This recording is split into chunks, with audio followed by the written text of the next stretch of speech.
Alrighty. Yoki. Got my buddy with me. Alright, I'm already about halfway through, but I just thought I didn't film anything, but I thought I'd just film the rest of changing out the fuse box in the XR6. So I'm changing this one out because where the bonnet cable latches on, it's broken off just there. And I've got a spare one out of the one of the cars that I've had, which is in good condition. So I'm going to put this one in. Same model car, BF, low end with the single zone climate control. Everything's all the same. Even the fuses are all used all the same. So it's literally just a straight swap over. And also when I've been in here, I've had to take out a couple of things. So there's a Parrot in this car. I only bought it yesterday, but it's got a Parrot Bluetooth thing in it. So I'm taking that out as well. Well, I've taken that out. I didn't film any of that, which I probably could have done, but and also I took out, it had a daytime running lights kit in it. So these come out in, I think it was Telstra vehicles that they fitted these to. They are a factory option. You can buy the kit still, but it's a piece of shit. I hate them. This is the third car that I've had it in now. So I've just taken it out. But to take it out properly, you've also got to get behind the fuse box, because what they do is they have a little, like a patch harness, which taps into the wire, which goes to the, I think it's your park lights. And I'll show you. Alright, so when you remove these things, this is the third car that I've pulled one of these out of. When they're installed, what they do, this wire here, this little brown wire, is in the main plug that goes on the back of the fuse box. You got this little brown wire here. They de-pin that with the fitting on it still, and that fitting they put into this little clip. So what they can do then is plug this fitting onto that clip, so that patches in. So now they've got a connection, and then this one here has a fitting on it, which I've broken off, which is what they clip into there. So that clips into there, and then this one goes up to that little brown wire. So to fit it back how it's supposed to be, you need to de-pin that clip again out of this one, which is this one here, and de-pin this plug, which is the patch harness they put in, and then put the original plug back into there. You probably could cut them if you were dodgy and just connect them. You could cut a bit of wire off the back of that and just connect it, but your best is de-pinning it and plug the original wire back into its original slot on that plug. It is a bit of a pain de-pinning it, but it can be done. So yeah, and like I said, the piece is broken on the bottom there as well for the bonnet catch, so I sort of got two birds with one stone. I was just taking out the daytime running light kit, and then I noticed that the fuse box was broken, so I thought I might as well change it out because I had a spare one sitting here. So now if you're a little bit queer like me, or a bit fussy, this one, I was sitting here and I've turned all the fuses the same way, so all the fuse numbers are all the right way, and then I realised I did it to the broken one, not the good one. So I've just started to put all these ones back the right way, so all the numbers face the same way. I've got a couple more to do, so I'll spin them around and then we'll get it back in. Yeah, it's just one of those things that shits me when they're all facing different ways. Alright, got all the fuses spun around the right way. Now I've just noticed that this last fuse here, on this one has a 15 in it, and this one has a 30 amp. So I'm just going to go in the book and see which one's right. I'm thinking that maybe they put that 30 amp in for the daytime running light setup. So I'm just going to check which one's the right one. Alright, so I found the fuse panel in the book, and it's saying that that 30 amp on the bottom left is the right amperage. So it's a cigarette lighter one. So they've at some point changed that to a 15 in there. Maybe they blew it and just chucked a 15 in. But yeah, so it's got the right one in it, so that's cool. We'll chuck it in and should be all good. Now taking these out is a bit cuntier than putting them back in. They're a lot easier to put in.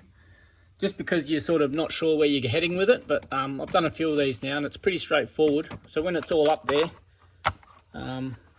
first thing to do is probably, if you can, unclip the bonnet cable. So all you do for that is you've got to just try and push this tab down and then slide the thing forward and maneuver it out. It's pretty straightforward. Just make sure you try not to break the bit on where it clips on, like someone else has to the other one. And then it's just, you got 1, 2, 3 8mm bolts holding it up. But when you take those bolts out, it's still going to sit there in place because you've got the connectors on the back of it still plugged in. Now when you're taking it out, don't take this nut off, because this nut's actually holding on this little, I guess it's brass piece, which is an earth, I think, for the whole thing. So when you put that bolt in, this one, it connects to that obviously, which earths the unit. So yeah, try not to take that nut off, especially if you've got this bolt out, because what can happen is this little piece can slide off and fall down in here, and then you've got a pain in the ass job of taking all this off just to try and find the little piece.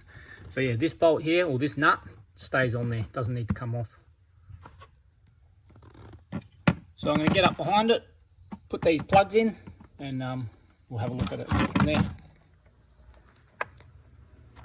Alright, so we just sat it up in place. First thing I did was plug this front one in and slotted the OBD2 plug in. So that's in, ready to go. So now we've got the back of it. We'll just get all these plugs in where they were. Now they're all different plugs, none of the same size, except these two here. This one, I don't know if I'm getting this one and this one, but obviously this one's further away, so this one is the one that goes in here, and that little short one up there is the one that goes in there. So you've got to get all these plugs in, and then it will pretty much sit where it needs to be. It's very tight up here, so I don't know if you can see what I'm doing.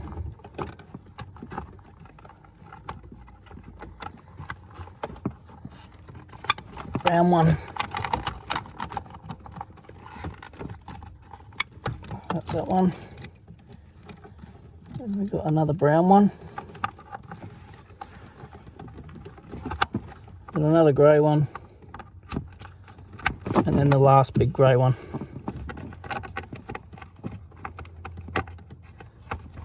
If I can get it in. And that's really it. There is a slot here for a plug, but I didn't take one out of there, so that's sweet. So that's those plugged in. That's just sitting there freely because the cables are so short, it just sort of holds it where it's got to be. And that's what's a little bit of a pain. It's a lot easier, like I said, putting it in than it is taking it out, just because you're sort of guessing on what you're doing. So yeah, all I've got to do now is put these 3 little 8mm bolts back in, and then, well, I'll probably clip this on first while I've got the slack. Clip the bonnet cable in, put the 3 bolts back in, and job done. There it is, it's all screwed back up into place. So now we should have everything working.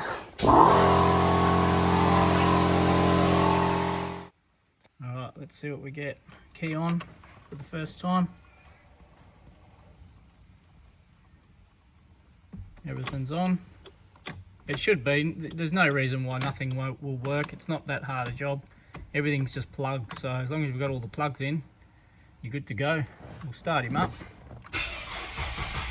Hasn't been started today. Beautiful.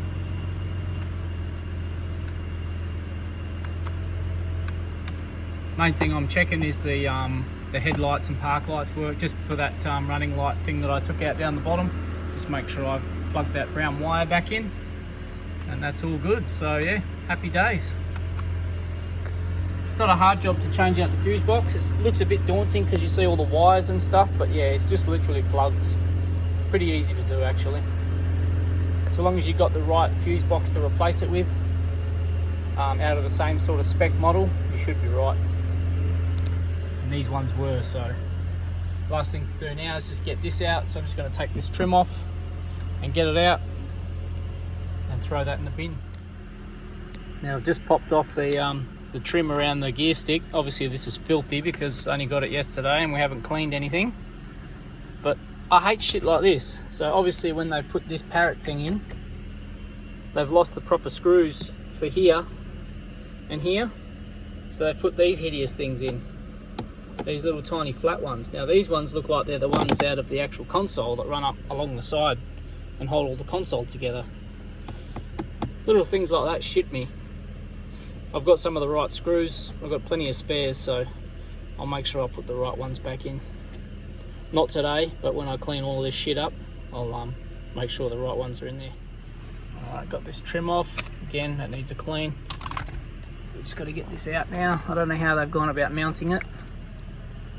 Oh, excellent. So they've just used the 8mm bolt for the, yep, under here, 8mm bolt that holds the stereo in, the ICC. This bracket holds onto that. So get that 8mm out, and then, yeah, this can go in the bin. Now, upon having a further look, I haven't bolted that in through the ICC at all. You see there, we got two beautiful fucking screws. Fucking awesome. And this is why I don't pay anybody to do anything to any of my cars. Fuck me. Not surprising though. Wow. We'll just use up a dodgy piece of metal bracket with some shitty fucking double-sided tape, and yeah, we'll just smash a bracket into the side of your ICC. You'll never see it, so yeah, it won't matter. Fuck yeah, boys. Getting your money's worth there. Fuck's sake. Well, that's the first thing done on it.